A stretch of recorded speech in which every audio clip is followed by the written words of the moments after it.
2 દિવસ પહેલા જે પ્લેન ક્રેશ થયું અને એની અંદર એક ભગવાન શ્રી કૃષ્ણની લાલાની મૂર્તિ અને એના વાઘા એ બે એમનેમ જ મળ્યા છે અને સાથે ગીતાજી.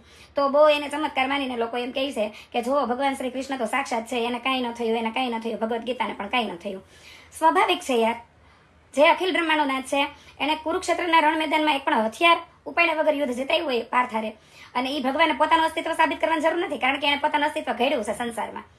અમદાવાદ પ્લેન ક્રેશની અંદર મિત્રો વાત કીધો બેને સૌથી મોટો ખુલાસો કર્યો. જે આ મિત્રો વાત કીધો આ બેનની વાત 110% હાસી લાગી રહી, કારણ કે મિત્રો વાત કીધો બેને જે કહ્યું છે ને, ખાસ કરીને મિત્રો વાત કીધો આગળ તમને આખો વિડીયો બતાવવા જઈ રહ્યો છે. સોશિયલ મીડિયાની અંદર આ બેનનો વિડીયો થયો વાયરલ. તમને બધા લોકોને ખબર છે કે અમદાવાદની અંદર પ્લેન ક્રેશની અંદર જે મિત્રો વાત કીધો 290 લોકોના જીવ ગયા છે.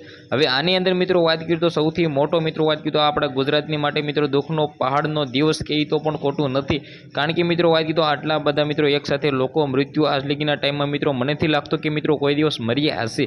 ગુજરાતની અંદર હાહાકાર મચી ગયો છે, આખા ભારત દેશની અંદર હાહાકાર મચી ગયો છે, કારણ કે મિત્રો વાત કીધો તમને લોકોને ખબર ના હોય તો કહી દો ભાઈ. આના અંદર ગુજરાતના મુખ્યમંત્રી ભાઈ વિજયભાઈ રૂપાણીનું અવસાન થયા બાદ મિત્રો પીએમ મોદી સાહેબ પણ મિત્રો એવું બોલ્યા કે મિત્રો વાત કીધો મને ભાઈ વિશ્વાસ નથી થતો કે મિત્રો શું થઈ રહ્યું છે ને શું થઈ ગયું છે. હવે મિત્રો વાત કીધો બેને જે કહ્યું છે શ્રદ્ધા અને અંધશ્રદ્ધા વિશે મિત્રો વાત કીધો બેને સારી એવી વાત કરી છે. આ બેન વિશે તમે શું કહેશો? સારી એવી કમેન્ટ કરી દેજો. બાકી બેનની વાતથી તમે સહમત હો તો એક કમેન્ટ કરી દેજો.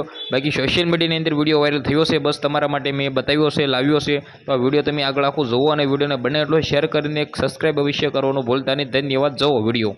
આજ એક સવાલનો જવાબ દેજો. હું પણ આવું છું કે આપણે ભક્તિ ખરેખર કરીએ છીએ કે ભક્તિનો ઢોંગ કરીએ છીએ. આપણે આજકાલ જે યાત્રાઓ કરીએ છીએ મોટા ભાગનામાં આવી ગયા, કદાચ કોઈ સાચા ભક્તો હોય તેની ઉપર હું સવાલ નથી ઉઠાવતી,